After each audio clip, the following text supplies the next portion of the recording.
सभी साथियों को नमस्कार। ज्योतिष विज्ञान के इस कार्यक्रम में मैं किशोर नाथ आप सबका हार्दिक अभिनंदन करता हूं। आज इस वीडियो में मैं आप लोगों को बतलाने वाला हूं वृषभ राशि का अक्टूबर का गोचर और उसकी भविष्यवाणी, क्या क्या आपके साथ होने वाला है, क्या क्या शुभ फल आपको मिलने वाले हैं। क्योंकि बहुत सारे प्लेनेट ऐसे हैं आपके लग्न से, आपकी राशि से, जो प्लेनेट में जो भी आपके अच्छे प्लेनेट हैं उनका जो गोचर हो रहा है, इससे आपको क्या लाभ मिलने वाला है, किन किन चीजों से आपको सावधानी की आवश्यकता है, कौन से प्लेनेट आपके लिए अनुकूल होने जा रहे हैं, कौन से प्लेनेट आपके लिए प्रतिकूल होने जा रहे हैं। आप लोग अगर इस चैनल पर पहली बार देख रहे हैं तो निश्चित रूप से सब्सक्राइब जरूर करें, क्योंकि मेरे इस चैनल पर ज्योतिष से संबंधित जो भी बातें मैं बतलाता हूं मित्रों, वो सभी मैथमेटिकल एनालिसिस करके बतलाता हूं, ताकि आप लोगों को समझने में भी आसानी हो और साथ ही साथ आप अपना राशिफल भी प्राप्त कर सकें। अब बात करते हैं वृषभ राशि के बारे में। तो वृषभ राशि यानी कि 2 नंबर, इसका जो लॉर्ड होता है, जो स्वामी होते हैं, वो शुक्रदेव हैं। और वो शुक्रदेव अभी आपके केंद्र में आ गए हैं और अपने मित्र के घर में आ गए हैं और बृहस्पति से दृष्ट हो गए हैं। यानी कि शुक्र और बृहस्पति का समसप्तक योग बनेगा। शुक्रदेव 12 अक्टूबर को वृश्चिक राशि में प्रवेश करेंगे। शुक्रदेव 12 अक्टूबर को जब वृश्चिक राशि में जाएंगे, यानी कि आपके सप्तम भाव में जाएंगे, और ऑलरेडी लग्न में बृहस्पति देव रहेंगे, जो कि 9 अक्टूबर को वक्री हो जाएंगे। यानी कि वक्री बृहस्पति और मित्र के घर का शुक्र आमने सामने होने से आपके ऊपर क्या प्रभाव पड़ेगा मित्रों। शुक्र जो है आपका वो है लग्नेश, और बृहस्पति जो है वो अभी आपके लग्न में है। लग्न में जब बृहस्पति गोचर में आते हैं तो सामान्य फल देते हैं, लेकिन लग्न का बृहस्पति सर्व अरिष्ट शमन करता योग तो बनाते हैं। और बृहस्पति और शुक्र जब आमने सामने होते हैं तो होता क्या है, ये मैरिज के लिए काफी अच्छा होता है। लड़कियों में बृहस्पति दाम्पत्य का कारक होता है और लड़कियों में शुक्र दाम्पत्य का कारक होता है। जब दोनों आमने सामने होते हैं तो दाम्पत्य से संबंधित अच्छी चीजें होती हैं। विवाह जिनका स्थिर नहीं हो रहा था, विवाह स्थिर होगा। जिनके विवाह में बहुत सारी बाधाएं आ रही थी, वो बाधाएं खत्म हो जाएंगी, क्योंकि सप्तम शुक्र बृहस्पति से दृष्ट, ये शादी के लिए, विवाह के लिए बहुत ही अच्छा संयोग बन रहा है। अब बात करें बृहस्पति की, तो बृहस्पति देव अभी आपके 9 अक्टूबर को वक्री हो जाएंगे। वक्री क्या होता है, आप सूर्य से जब वो ज्यादा दूरी पर हो जाता है कोई प्लेनेट, तो पहले जो उसकी गति होती है वो तेज होती है, उससे अतिचारी गति कहते हैं। और जब वही तेज इतना ज्यादा हो जाता है कि लगता है कि वो उल्टा घूम रहा है, तो उसी को वक्र गति कहते हैं। तो बृहस्पति एक तरीके से बलवान हो जाएंगे। जब भी कोई शुभ ग्रह वक्री होता है तो वो और अधिक बलवान हो जाता है। तो बृहस्पति और ज्यादा आपके बलवान होने जा रहे हैं और वो अपना शुभ फल तो जरूर दिखलाएंगे। हालांकि वो अष्टमेश और एकादशेश हैं। अष्टम और एकादश दोनों ही खराब भाव है, लेकिन नैसर्गिक रूप से बृहस्पति शुभकारी हैं, शुभ प्लेनेट हैं। बृहस्पति पर शुक्र की भी दृष्टि पड़ रही है और शुक्र आपका लग्नेश है, तो इस मामले में आपके लिए ये हर हाल में शुभ फल देने वाला है। अब बात करते हैं कैरियर की। जो विद्यार्थी तैयारी कर रहे हैं उनके लिए मैं बतला दूं कि 10th हाउस में आपका शनि वक्री होकर के बैठे हुए हैं। पंच महापुरुष योग बनाए हुए हैं, शश योग बनाए हुए हैं। 3 अक्टूबर को वो शनि जब शतभिषा नक्षत्र में प्रवेश करेंगे, यानी कि अपने मित्र के नक्षत्र में जब प्रवेश करेंगे तो और ज्यादा बलवान होंगे। और शनि आपका केंद्र और त्रिकोण दोनों का लॉर्ड है, यानी कि नवमेश भी है और दशमेश भी है।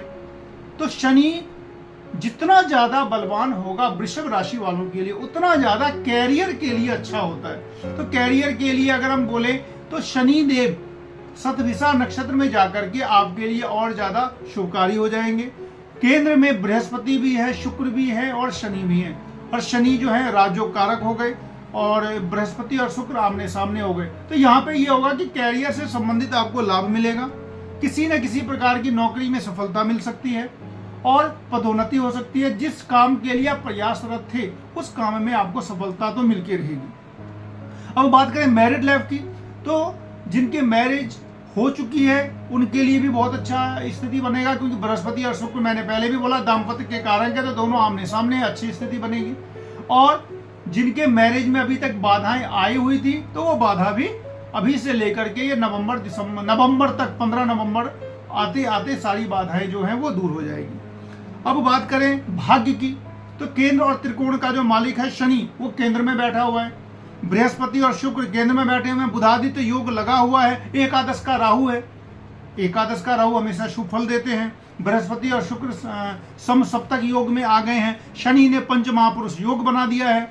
और मंगल को हो गया है नीच भंग राज योग, क्योंकि मंगल कर्क राशि में तीसरे भाव में नीच हैं, उच्च होते हैं 10 नंबर में। और 10 नंबर का जो मालिक है शनि, वो लग्न से केंद्र में है। यानी कि सभी प्लैनेट्स आपके लिए अनुकूलता दे रहे हैं। अब इसका आपको फायदा मिलेगा, समय के साथ जरूर मिलेगा, क्योंकि ये लगभग आपको 9 अक्टूबर के बाद से समय ऐसा आना शुरू हो जाएगा जिसमें आपको लगेगा कि मुझे कुछ न कुछ प्लैनेट मेरा सपोर्ट कर रहे हैं। अब बात करें गोचर की, तो गोचर में अगर मैं देखूं तो सूर्य यहाँ पे आपके नीच होने जा रहे हैं। सूर्य 17 अक्टूबर को नीच हो जाएंगे और छठे भाव में चले जाएंगे। वैसे भी छठे भाव में जब कोई क्रूर प्लैनेट जाता है तो वो आपके लिए फायदा देता है, तो शत्रु पर विजय प्राप्त होना, स्वस्थ रहना, ये सारी बातें होंगी। मंगल आपके तीसरे भाव में चले जाएंगे। द्वादशेष होकर के तीसरे भाव में जाना, द्वादशेष तृतीयस्थ हो जाते हैं जब, तो क्या होता है, अकस्मात धन का लाभ होता है। ऊपर से नीच प्लैनेट जब तीसरे भाव में जाता है तो अपनी 7वीं दृष्टि उच्च नवम भाव में देता है, जो कि भाग्य वृद्धि करता है। तो मंगल भी आपके लिए धन प्राप्ति कारक हैं, आनंद देने वाले हैं, सफलता प्राप्ति कराने वाले हैं। बुध जो है छठे भाव में विजय दिलाते हैं।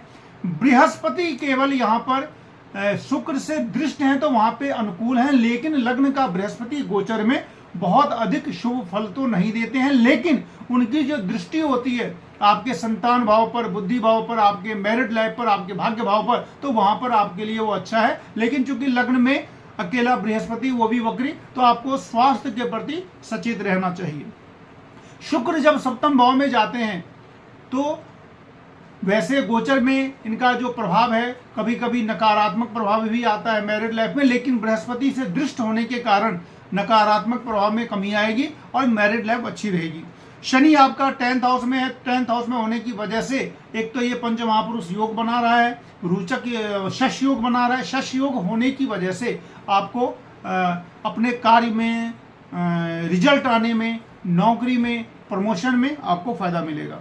अब बात करें कि कुछ नेगेटिव पॉइंट्स क्या क्या है, तो पहला नेगेटिव पॉइंट्स है कि मंगल आपका नीच होकर के तीसरे भाव में बैठा है, जो अकस्मात धन का योग तो बना रहा है, लेकिन छठे भाव में उसकी दृष्टि है।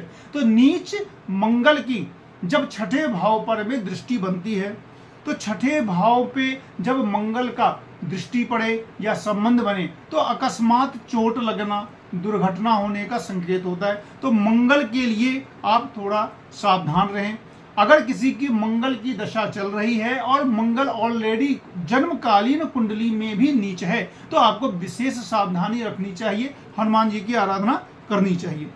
अब बात करें विदेश यात्रा की या फिर विदेश प्रवास की, तो वो भी बहुत अच्छा योग बन रहा है, क्योंकि शनि की तीसरी दृष्टि आपके विदेश भाव पे पड़ रही है। यानी कि द्वादश भाव पर सूर्य शनि दोनों की दृष्टि पड़ती है और द्वादशेष मंगल पर राहु की दृष्टि पड़ रही है। द्वादशेष मंगल नीच हो रहा है, यानी कि जब 12th हाउस और 12th हाउस का लॉर्ड जब पाप पीड़ित होता है तो विदेश यात्रा का भी योग बनता है। तो जो विद्यार्थी या जो बिजनेसमैन या जो कोई बिजनेस कर रहे हैं आप, अब विदेश का काम चल रहा था, विदेश जाने में किसी प्रकार की बीच में बाधा आई हुई थी, तो वो बाधा इस अक्टूबर 15 नवंबर तक सारी बाधाएं आपकी दूर हो जाएंगी और आपको इसमें भी काफी लाभ मिलेगा। आपको करना क्या है, आपको शनिदेव की पूजा करनी है और शुक्र के लिए दुर्गा माँ का आराधना करें। दुर्गा पूजा में आप कम से कम सप्तश्लोकी दुर्गा सप्तशती में सप्तश्लोकी दुर्गा आप नित्य पाठ करें